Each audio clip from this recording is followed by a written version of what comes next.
एक दिन 1 करोड़ टीके, डब्ल्यूएचओ ने पढ़े भारत की शान के कसीदे। अमेरिका ने लिया काबुल का बदला, 48 घंटे में आतंकी मारे। कहां हो गई चूक, अब क्या करेगा सुपर पावर। पीएम मोदी ने इटली के प्रधानमंत्री से की फोन पर बात। तीसरी लहर की वजह बनेगा केरल, 32,000 नए केस।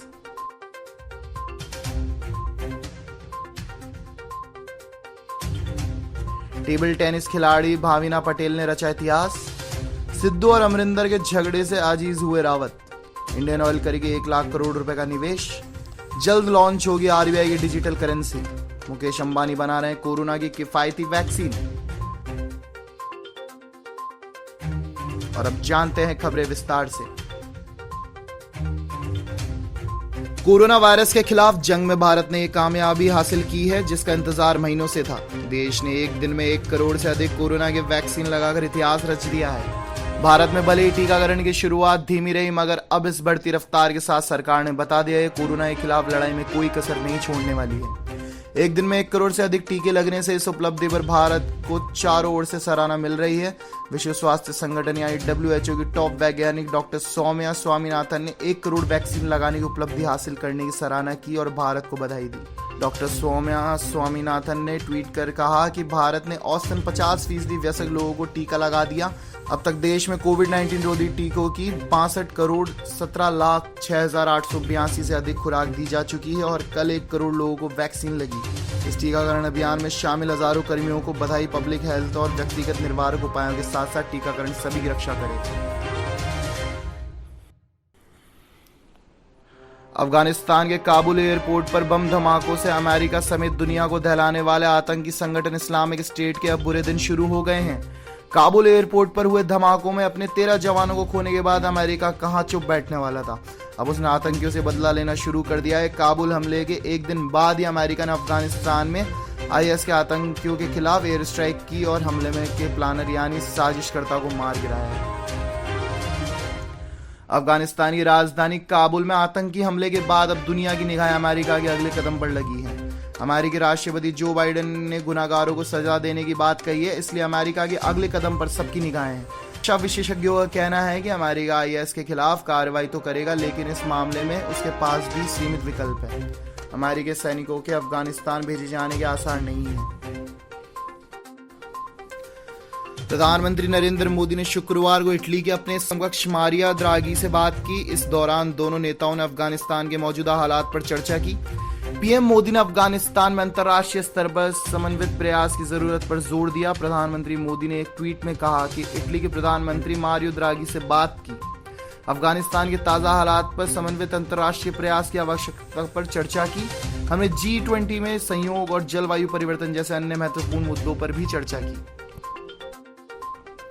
केरल में कोरोना का कहर कम होने का नाम नहीं ले रहा है। शुक्रवार को यहां पर एक बार फिर 32,000 से ज्यादा नए कोरोना केस पाए गए। वहीं पॉजिटिविटी रेट बढ़कर 19.22 हो गया है। 20 मई को कोरोना की दूसरी लहर के पीक के बाद ये दूसरी बार है जब केरल में 24 घंटे के अंदर 30,000 से ज्यादा कोरोना केस दर्ज किए गए। इतनी तेजी से केसेस के बढ़ने के चलते प्रदेश सरकार ने एक बार फिर से संडे लॉकडाउन लगाने का फैसला किया है। टोक्यो पैरालंपिक 2020 में भारत की भाविना पटेल ने टेबल टेनिस इवेंट में इतिहास रच दिया है। भारत की टेबल टेनिस खिलाड़ी भाविना ने महिला सिंगल्स के क्लास 4 के फाइनल में जगह बना ली है। उन्होंने सेमीफाइनल में चीन की मियाओ झांग को 3-2, 7-11, 11-7, 11-4, 9-11, 11-8 से हराया। भाविना अब बस गोल्ड मेडल जीतने से मात्र एक जीत दूर है। फाइनल में अब भाविना का सामना चीन की ही एक और खिलाड़ी और वर्ल्ड के एक जो यिंग से होगा। फाइनल 29 अगस्त को सुबह 7:15 बजे होगा। भाविना इससे पहले झांग के खिलाफ 11 मुकाबलों में भिड़ी थी, लेकिन वह अभी जीत दर्ज नहीं कर सकी थी। हालांकि आज उन्होंने पिछली सभी हार का बदला ले लिया है। कांग्रेस महासचिव हरीश रावत ने शुक्रवार को पार्टी अध्यक्ष सोनिया गांधी से मुलाकात कर आग्रह किया कि उन्हें पंजाब के लिए पार्टी प्रभारी की जिम्मेदारी से मुक्त किया जाए ताकि वह अगले साल होने वाले उत्तराखंड विधानसभा चुनाव पर पूरा ध्यान केंद्रित कर सके। सूत्रों से पता चला है कि ये जानकारी दी है। माना जा रहा है कि पंजाब कांग्रेस में कलह की वजह से वह उत्तराखंड पर फोकस नहीं कर पा रहे हैं। देश के शीर्ष तेल company Indian oil corporation IOC अगले 4-5 सालों में 1 लाख करोड़ रुपए तक के निवेश करेगी। कंपनी को निकट भविष्य में ईंधन की मांग लगातार बढ़ने की उम्मीद है।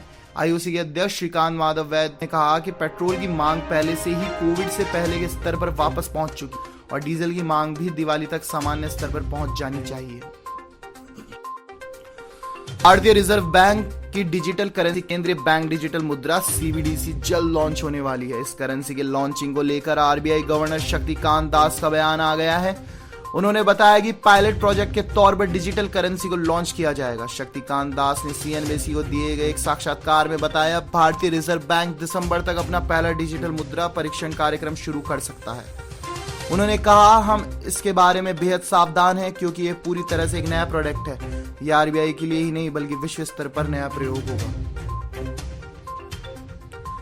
एशिया के सबसे बड़े रईस मुकेश अंबानी की कंपनी रिलायंस लाइफ साइंसेज को 2 डोज वाली कोरोना वैक्सीन की क्लिनिकल ट्रायल्स के लिए मंजूरी मिल गई है। यह मंजूरी भारत के दवा नियामक प्राधिकरण डीआरए ने गुरुवार को दी। रिलायंस लाइफ साइंसेज की वैक्सीन एक रिकम्बिनेंट प्रोटीन वैक्सीन होगी, जैसे कि बायोलॉजिकली द्वारा विकसित की जा रही है। बता दें, Reliance life sciences Reliance industries limited का हिस्सा है। वैक्सीन को कंपनी की नवी मुंबई फैसिलिटी में विकसित किया जा रहा है। इसका मूल्य कॉम्पिटिटिव होने की उम्मीद है। सुप्रीम कोर्ट ने शुक्रवार को बाजार नियामक सेबी से कहा कि वह एनडीटीवी के प्रवक्ताओं के प्रणव राय और राधिका राय के खिलाफ कुछ ऋण समझौते में शेयर धारकों से जानकारी छुपाकर प्रतिभूति मानदंडों कथित उल्लंघन से संबंधित मामले में 3 सितंबर तक कोई दंडात्मक कार्रवाई न करें। जब वह उनकी याचिका पर सुनवाई करेगा, भारतीय प्रतिभूति एवं विनिमय बोर्ड सेबी ने प्रधान न्यायाधीश एनवी रमना की अध्यक्षता वाली पीठ से अनुरोध किया था कि एनडीटीवी के प्रवक्ताओं की याचिका पर सुनवाई अगले शुक्रवार तक के लिए टाल दी जाए।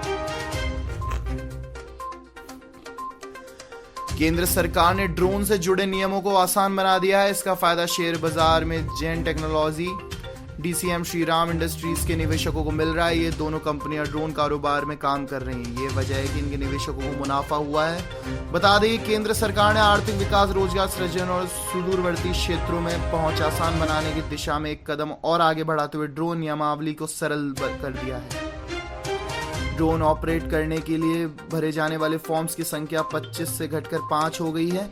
इसके साथ ही ऑपरेटर से वसूली जाने वाली फीस भी संख्या केवल 4 रह गई है। पहले ये संख्या 72 थी।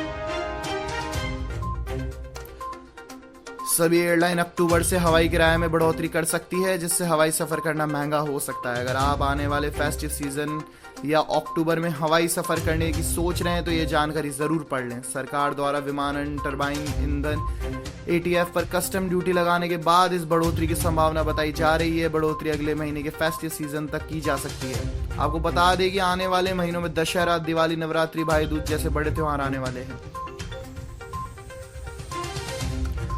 महायोगी गुरु गोरक्षनाथ आयुष विश्वविद्यालय के निरीक्षण कर सीएम योगी आदित्यनाथ हेलीपैड के लिए अपनी फ्लीट पे बैठने जा रहे थे कि बच्चों और युवाओं की भीड़ देखकर ठिठक गए। चेहरे पर मुस्कुराहट लिए निकट पहुंचे तो बच्चों की खुशी देखते ही बन रही थी। सीएम ने सभी से पूछा, ठीक हो? योगी के रूबरू होने से बच्चों का हौसला बढ़ा तो मोबाइल निकालकर तस्वीरें लेने लगे। मुस्कुराते हुए योगी ने युवाओं से कहा कि अब यहाँ विश्वविद्यालय बन रहा है, पढ़ने आओगे ना? सबने जोर से जवाब दिया, हाँ। सीएम के अभिवादन के जोरदार तालियां भी बजाई। बाल सुलभ मुस्कुराहट और शोर के साथ उन्होंने सीएम का अभिनंदन किया।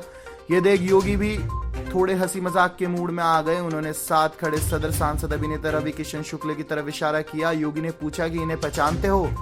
बच्चे ने उल्लास के साथ जवाब दिया, सांसद रवि किशन जी हैं। इस पर सीएम ने हंसते हुए कहा कि ये फिल्म स्टार भी हैं, इनके साथ फिल्मों में काम करोगे? सीएम के ये कहते ही बच्चों के साथ साथ खड़े सांसद, विधायक और सुरक्षा में लगे अधिकारी भी हंस पड़े। राजस्थान के मुख्यमंत्री अशोक गहलोत की तबीयत नासाज होने की खबर मिलते ही देश भर में दुआओं का दौर शुरू हो गया है। सीएम गहलोत की एंजियोप्लास्टी सफलतापूर्वक एसएमएस अस्पताल में हो गई है। उनकी सेहत में अब सुधार है। मुख्यमंत्री गहलोत की सेहत से जुड़े अपडेट के अनुसार उनको रात 9 बजे सबसे पहले गर्दन में दर्द महसूस हुआ था।